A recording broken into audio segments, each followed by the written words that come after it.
Hey everyone, this is Beardo, and it's time to continue the modern age history of Batman. So we're going to kick it right off with number 426.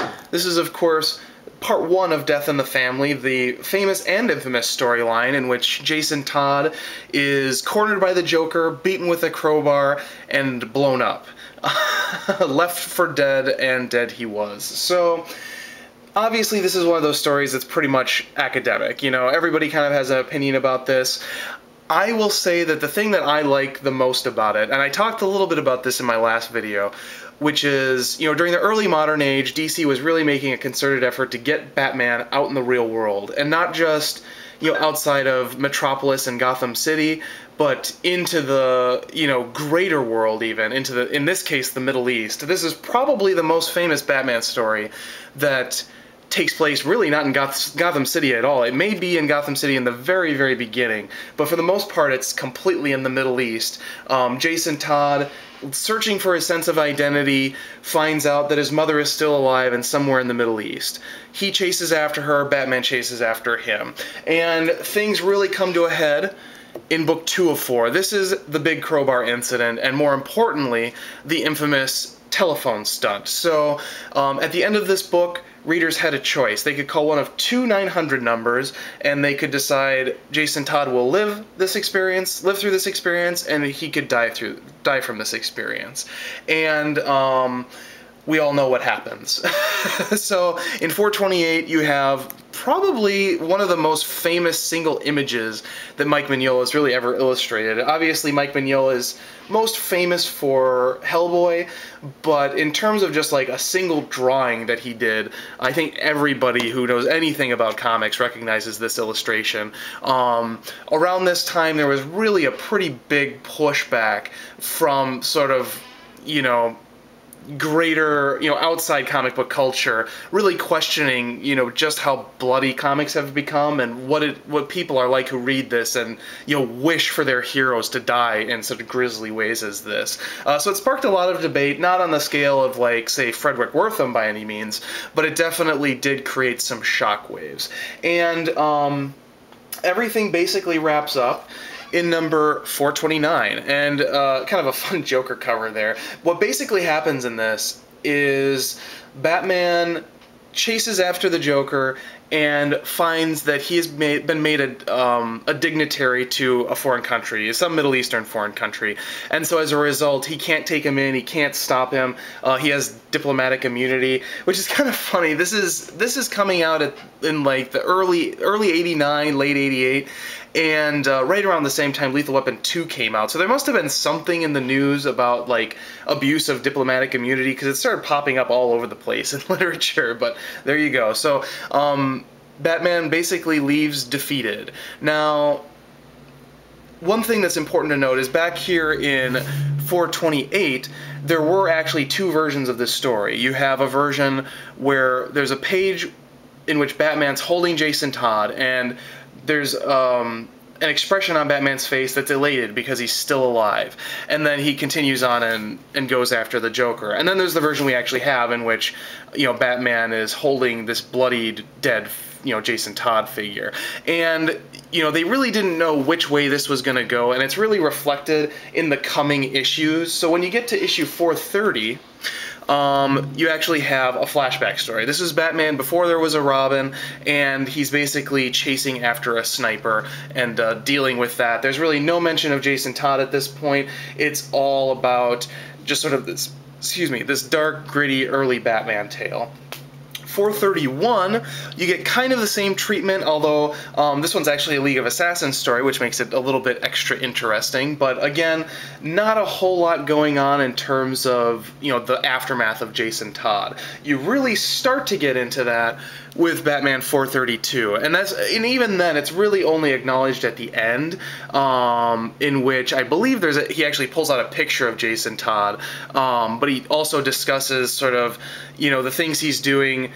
This is a kidnapping story, and, you know, he's talking about how, you know, he's doing this, you know, taking care of this kidnapping to make up in some way for the death of Jason Todd. Obviously, you have the parallel of, you know, the burning building and the exploding building in Death in the Family. And again, you know, this is Batman when he's at his lowest. I talked a little bit ago about you know, how Robin is really his greatest success story. This is, you know, where he makes a lasting impression. You know, he can fight as much crime as he wants, but crime's always going to be there. Whereas, you know, when you save a Jason Todd or you save a Dick Grayson from becoming something evil, and, you know, really honing their talents for something good after they've, you know, suffered through something terrible, you know, that's really where, you know, he makes his greatest mark on society and really, you know, lives up to his mission.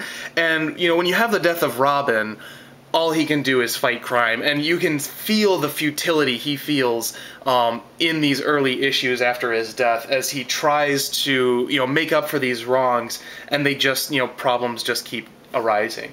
Now, next up, we have a three-part story arc, The Many Deaths of Batman, written by John Byrne.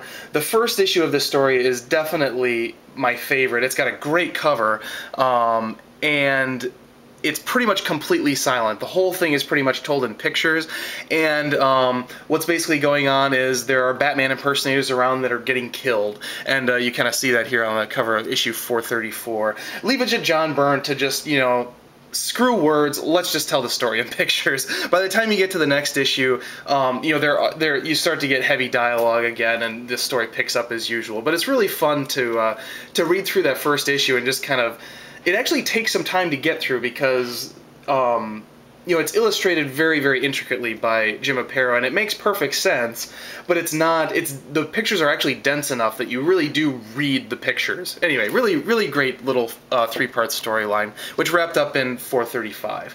Now, next up, we have Batman 436, which is the beginning of Year 3. Now, I don't think that Year 3 has ever been collected in like a trade paperback form.